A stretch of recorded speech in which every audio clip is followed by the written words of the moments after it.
Okay, so here's a little explanation of what Euler's method is. It's kind of an interesting idea. This is something you can use in computation to do a numerical approximation of finding the solution to a simple differential equation or to approximate a curve. So the way that it always starts out is you're given two pieces of information. You're given the slope of a curve, like dy dx, and it's going to be some function. It actually could be a function of x and y, and so I used a simple example of what it might look like just so you have something to look at. So, for example, dy dx might be 3x squared plus 5. And then the other piece of information you're given is what we might think of as an initial value, like the function we're looking for is y, but we want to know how it depends on x, for instance. And the initial value is given by, like, what is it, the value of y when x equals 0? So as another for example, I said maybe in this case it's 3. So that's what the information you're always given when you start off to think about what Euler's method is. And there's sort of two ways to think about what you're doing, like to think about what the goal.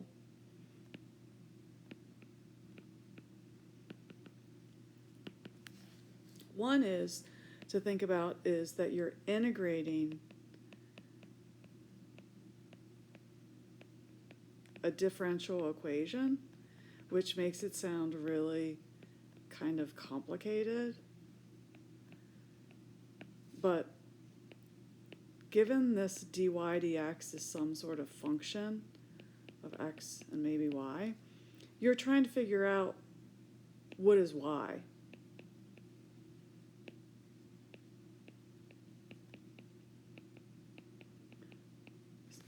And the idea why we call it integrating a differential equation is this is what we would call our differential equation. And in order to solve it, we would just sort of rearrange it and write dy is equal to f of x and y dx. And then we would integrate both sides and we would get y equals some function, some function.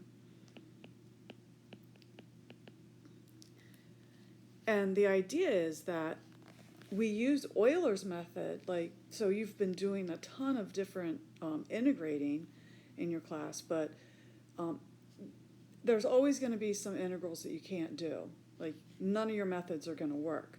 So the idea with Euler's method is that this is something that you could use to figure out what y is using this method.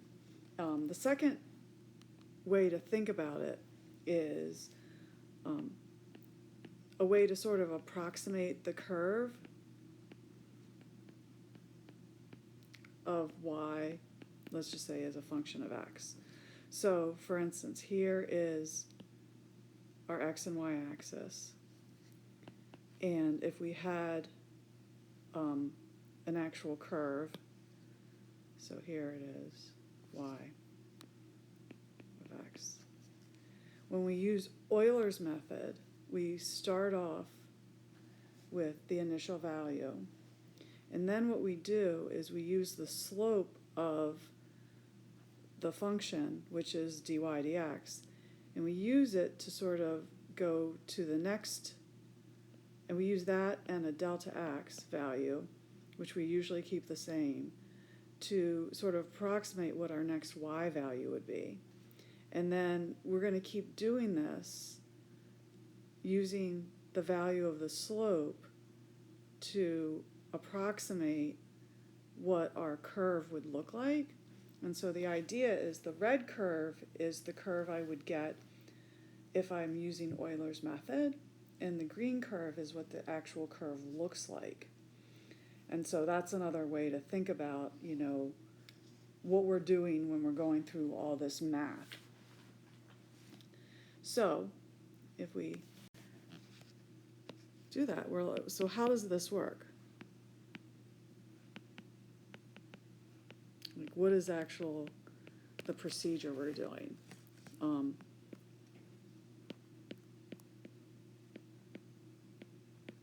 It's can be thought of as a recursive method where you kind of keep doing the same thing over and over again. You're kind of like, you start at a point, you use the derivative to get to the next point, and then you use that point as your starting point and the derivative value at that, and then use it to get to the next point. So let's see exactly what I mean by this. So for instance, I said, what if our dy dx is, which we could also think of a y prime, because I don't know what notation your book is using, is 3x squared plus 5. And your initial value, your y at 0, is equal to 3. So that's your given information. So if I'm using sort of the graph idea, here is my x0, y0, that's my initial value. And then I would look at my slope and evaluate it at x equals 0. So I'm using what is the slope at that point. And for this case, it would be 5. And then I'm going to use that to figure out what my next y value would be, because I would just simply draw a straight line with a slope of 5 until I get to my next y value. Now what's important is I have to choose, how long I'm going to draw that straight line, and that's going to be determined by my delta x. So it's either something you choose or are told to use. So your problem might say, and sometimes it might call it h. Again, it just depends on your notation. It might say, like, use a delta x of 1 or 0.5 or 0.01. So that's something that you choose at the beginning, and you're going to stick with it through the problem. The idea is that, as you might expect, the smaller the interval you use, the better your answer is going to be. So I have my initial value, I figure out what my slope is at that point, and then I use my delta x. And so then, if I say, if this becomes x1, y1, y1 is equal to y0 plus the value of dy dx evaluated at x0 times my delta x.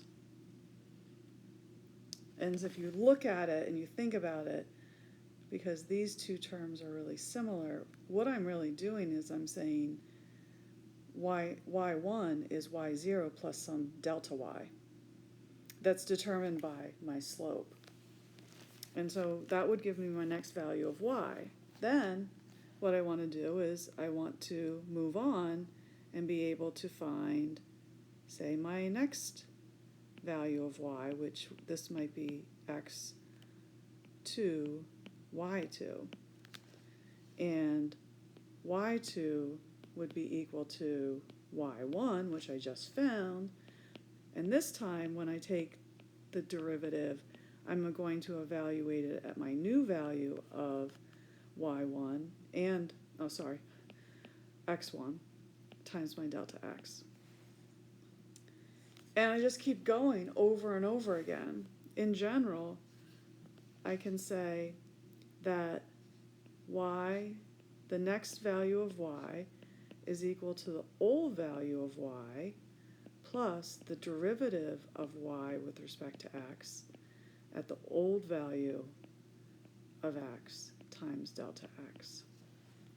And because we can write it with these n's and n plus 1's, that's sort of why it's called a recursive formula.